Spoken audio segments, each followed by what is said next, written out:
آج ہم آپ کو ٹائیفائڈ جس کے دوسرے نام تپ محرقہ،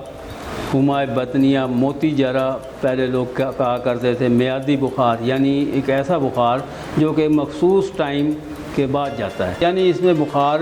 ہر وقت تھوڑا بہت ضرور رہے گا، بالکل بخار ختم نہیں ہوتا، اور عام طور پر یہ بخار 3 ہفتے رہتا ہے، جبکہ اس کے علاج میں کوئی غلطی یا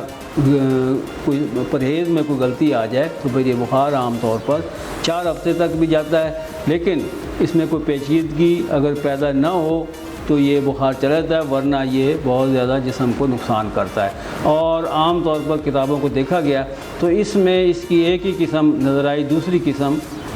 کہیں لکھی ہوئی نظر نہیں آئی۔ ہمارے نزدیک یہ 2 قسم کے مزاج میں ہوتا ہے، یعنی ایک یہ جو اب موسم آ رہا ہے اپریل سے اکتوبر تک کا، یعنی گرمی کے موسم کا، اس میں جو بخار ہوگا یہ صفراوی مزاج میں ہوگا، یعنی گرمی اس کا سبب ہوگا، اور سردیوں میں عام طور پر جو کہ دسمبر سے مارچ تک یہ عام طور پر چھوٹے بچوں میں زیادہ ہوتا ہے، اور یہ بلغمی مزاج کا ہے، بڑوں میں بھی ہو سکتا ہے لیکن عام طور پر بچوں میں زیادہ ہوتا ہے، اور اس کا مزاج بلغمی ہے۔ یعنی ان دونوں کیونکہ اس کے مختلف مزاج ہیں، اس لیے اس کا علاج کبھی بھی ایک نہیں ہو سکتا۔ اب سب سے پہلے یہ کہ گرمی کے موسم میں جو یہ بخار ہوتا ہے اس کے بارے میں آپ کو بتائیں کہ اس میں ہوتا یہ ہے کہ چھوٹی آنتوں میں ورم اور زخم تقریباً پیدا ہو جاتے ہیں، کم یا زیادہ ہو سکتے ہیں، ان کو ہم التہاب یا کرو کہتے ہیں۔ دل اور فم معدہ یعنی معدے کا جہاں منہ شروع ہوتا ہے، یعنی آپ یہ دیکھ لیں کہ پسلیوں کے نیچے جگر کے قریب یہاں کے معدے کا شو ہے جس کو فم معدہ کہتے ہیں ہم، یہاں پہ ہلکی سی سوزش ہوگی، اور اس دل کے قریب کی جو رگیں ہیں یہاں پہ عام طور پر اس مرض میں یہاں پہ سوزش ہو جاتی ہے، اور یہ اس کا سبب ہے کہ صفرا یہاں پہ خاص طور پر اپنا اثر کرتا ہے، اور اس مرض میں جو کہ صفراوی مزاج ہے اس کے اندر عام طور پر جگر متاثر ہوتا ہے، اور اس میں جو جلاب آتے ہیں بدبودار یعنی کہ تعفن والے آتے ہیں، تو اس کا سبب بھی جگر کا متاثر ہونا ہے، کیونکہ جگر کا پہلا نمائندہ یا جگر کی جو علامتیں ظاہر ہوتی ہیں وہ عام طور پر آنتوں میں ظاہر ہوتی ہیں۔ تو اب کیونکہ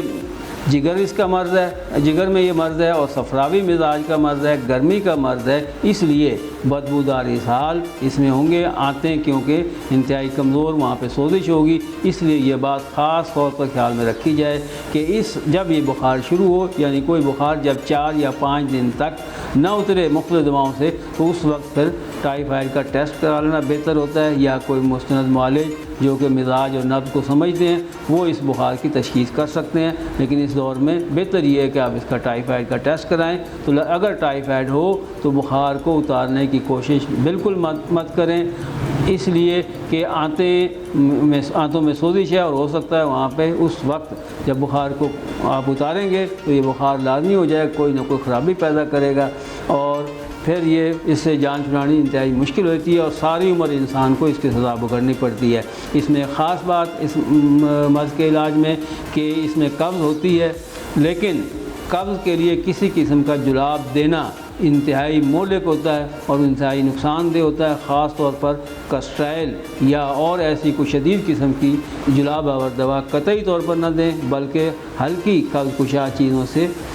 کام لیں، یعنی ایسی دوا دیں جو بہت ہی ہلکی ہو، مثلا بادام روغن یا چھلکا اسبگول وغیرہ، وہ اس مزاج میں دی جا سکتی ہے، لیکن سخت جلاب آور چیز قطعی نہ دیں، خاص طور پر گوشت، انڈا، روٹی، تمام سخت قسم کی غذائیں اس مزاج میں یعنی صفراوی قسم کے ٹائیفائڈ میں انتہائی طور پر مہلک ہوتی ہیں، لہذا ان کو فوری طور پر بند کریں۔ عام طور پر ہوتا یہ ہے کہ اس کے جو مریض ہیں ان کا دل چاہتا ہے کہ ہم گوشت کو بھون کر کھائیں، کلیجی کو بھون کر کھائیں، تیز مرچ مسالے والی چٹپٹی غذائیں کھائیں، لیکن ان کو آپ خاص طور پر روکیں کہ وہ کوئی بھی ایسی غذا نہ استعمال کریں، بلکہ ایسے کریں کہ دلیا،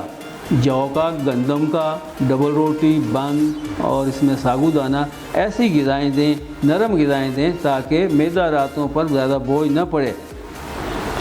اور اس میں ایسا بھی ہوتا ہے کہ پیٹ میں ہوا ہوتی ہے، آنتوں میں گڑگڑاہٹ کی آواز بھی آتی ہے، تو اس بات کا خاص خیال رکھیں کہ جب نرم غذا استعمال کی جائے گی تب ایسا یہ بہت اس کا علاج یہ عام طور پہ بخار 3 ہفتوں پر مشتمل ہوتا ہے، یعنی ایک پہلا ہفتہ میں مزاج اس کی کچھ اور کیفیات ہوں گی، دوسرے ہفتے میں کچھ اور کیفیات ہوں گی، تیسرے ہفتے میں عام طور پر بخار کم ہونا شروع ہوتا ہے، اور اگر اس کا علاج درست کیا جائے تو یہ جان چھوڑ دیتا ہے اور دوبارہ بخار نہیں ہوگا۔ اب یہ جو مرض ہے اس کی ایک جو کیفیت ہے سردی کی، یعنی کہ بلغمی مزاج کی، وہ عام طور پر جب پہلے آپ کو جیسا کہ بتایا گیا ہے کہ یہ دسمبر سے مارچ میں ہوگا، اور یہ موجودہ جو اپریل سے اکتوبر تک کا جو ہے یہ عام طور پہ صفراوی قسم کی کیفیات کا بخار ہوگا۔ لہذا اس مرض کے علاج میں طب یونانی کے مطابق، کیونکہ دل زیادہ متاثر ہوتا ہے، کیونکہ دل میں تحلیل ہوتی ہے، یعنی دل کمزور بہت زیادہ ہو گیا، اس لیے گھبراہٹ ہو گئی دل، اس لیے وہاں پہ خمیرہ مروارید عام طور پہ بازار میں ملتا ہے، اس کا بہت ہی فائدہ ہے۔ اور خمیرہ مروارید تو دونوں مزاج میں ہی مختلف ادویات کے ساتھ اگر دیا جائے تو اس کا کوئی نقصان نہیں ہوگا، کیونکہ مروارید جو کہ جس کا کہ سورہ رحمان میں تذکرہ ہے لولو والمرجان، تو لولو مروارید کو کہتے ہیں، اور مروارید جس کا اللہ تعالیٰ نے سورہ رحمان میں ذکر کیا ہے یہ انتہائی مفید ہے، اس کے نقصان نہیں ہوتے، لہذا خمیرہ مروارید لازمی دیں، اس سے دل کو طاقت رہے گی، جسم میں بھی طاقت رہے گی، اور بخار کی شدت کم ہوگی۔ اور مزید گرم تر قسم کی ادویات اس میں دی جائیں تو یہ بخار جلد چھوڑ دیتا ہے۔ اس میں خاص طور پر خوب کلاں جسے خاکسی کہا جاتا ہے، اور اناب، اور انجیر اگر دودھ میں ابال کر دیا جائے تو وہ بھی ہلکی قلب کشا ہے اور اس مرض کو دور کرتا ہے۔ اس بخار کے اندر دانے نکلتے ہیں جسم پر، سینے پر، معدے، اور تو ان کی عام طور پر شکل جو ہوتی ہے وہ بلغمی مزاج میں سفید رنگ کے دانے ہوں گے، اور جبکہ صفراوی مزاج میں تقریباً گلابی رنگ کے دانے ہوں گے، ہلکے یا تیز رنگ کے۔ اب اس کو عام طور پر مبارکی کہا جاتا ہے ان دانوں کو، اور جب یہ دانے نکلنا شروع ہوں تو اس وقت مدد یہ کی جاتی ہے کہ یہ دانے نکل آئیں، نہ کہ اس وقت بخار کو روکا جائے یا کوئی ٹھنڈی غذا دی جائے۔ تو اگر ہم اس وقت اس دانوں کو نکلنے میں مدد کریں، اور مدد کرنے کے لیے وہ جو پہلے آپ کو بتایا کہ اناب، خوب کلاں، منقع، انجیر، ایسی چیزوں کو دیا جائے خمیرہ مروارید کے ساتھ، اور غذا کو روکا جائے، کوئی ٹھنڈی غذا نہ دی جائے، ایسی غذا نہ دی جائے جو کہ دیر سے ہضم ہوتی ہے، سخت غذا یعنی ٹھوس غذا، نرم غذا سے تو یہ بخار بڑے آرام کے ساتھ اتر جاتا ہے۔ اس میں خاص طور پہ خیال رکھیں اگر پیاس بہت زیادہ ہو تو گلوکوز کو پانی میں ملا کر دے سکتے ہیں، اور بہت ٹھنڈے مشروبات سے بھی پرہیز کرنا انتہائی ضروری ہے۔ اب کیونکہ اس میں صفرا متفن ہو جاتا ہے اور اس کے ساتھ بلغم بھی عام طور پر ملا ہوا ہوتا ہے، بس ایسی دوائیں دی جائیں جو کہ صفرا کو خارج کریں اور جو متفن بلغم ہے وہ نکل جائے، تو یہ مرض بہت جلد آپ کی جان چھوڑ دے گا۔ اب اس میں خاص طور پر یہ ذہن میں رکھنا ہے کہ اس میں طبیعت کے اندر بہت زیادہ بوجھل پن ہوتا ہے، سستی بہت زیادہ ہوتی ہے، بے چینی، بے خوابی، اور اس کے اندر بخار عام طور پہ ایسا ہوتا ہے کہ صبح کے وقت ہوگا اور ظہر کے بعد تیز ہوگا، رات کو مزید کچھ کم ہو جائے گا، لیکن بخار لازمی ہوگا۔ اب جب بخار لازمی ہے تو ہم یہ سمجھیں کہ بخار رہنے دیں، بلکہ اس کی صرف مدد کی جائے تاکہ یہ مرض جو ہے جلد از جلد اور بغیر کسی تکلیف پہنچائے آنتوں کی سوزش دور ہو جائے، معدے کہ جو منہ کی جو سوزش ہے وہ دور ہو جائے، چھوٹی آنت کی سوزش وہ دور ہو جائے، تو یہ مرض انشاءاللہ تعالی بڑی جلدی ٹھیک ہو جائے گا۔ اس کی مزید کچھ علامتیں ایسی ہیں کہ یہ ہاتھ پاؤں میں اس میں درد بہت زیادہ ہوتا ہے، پیاس زیادہ لگتی ہے، زبان خشک ہوتی ہے، اور ہونٹوں پر پپڑیاں سی جم جاتی ہیں۔ زبان کا جو سرا ہے عام طور پر گرمی کے موسم میں سرخ رنگ کا ہوگا، ذائقہ تلخ ہوگا، کمزوری بہت زیادہ ہوتی ہے، اور بستر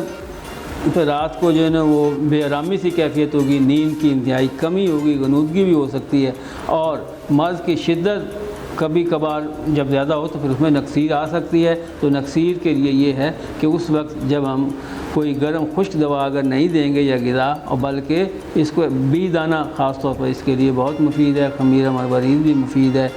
تو